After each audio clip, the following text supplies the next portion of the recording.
cardiac and smooth muscle and table where you have the comparison between the three different kinds of muscle. Location, for example, skeletal muscle is associated to your skeleton. Cardiac muscle is located in your heart. Smooth muscle is located in organs that we have in the abdominal area, such as, for example, your stomach. Cell shapes, they are long and parallel to each other in the case of the skeletal. The cardiac form branches. And the smooth muscle, they are individual cells, basically.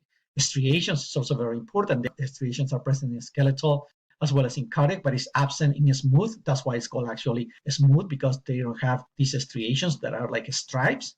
The presence of T-tubules. T-tubules are present in the skeletal, in cardiac, but it's absent in the smooth muscle. Gap junctions are present in the cardiac, but they are absent in the case of the skeletal, and they are present in the case of the smooth. Calcium comes from the sarcoplasmic reticulum inside the cell in the case of the skeletal. In the case of the cardiac, not only from the inside, but also from the outside the cell. And in the case of the smooth, is the outside of the cell. The proteins that we have are going to be troponin and tropomyosin in the case of the cardiac. Troponin and tropomyosin also in the skeletal muscle, but in the case of the smooth, those are not present. There we have calmodulin as well as myosin-like chain kinase. Innervation, in the case of the skeletal, that's going to be voluntary. However, in the case of the heart, as well as the, for example, the muscles in your intestines, those are going to be controlled involuntarily.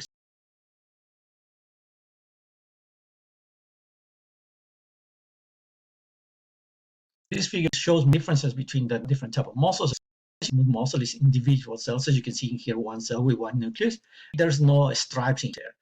Skeletal muscle, the fibers, they are parallel to each other, and you see these stripes in there. Those are the striations, and it shows multiple nucleus, as you can see right here.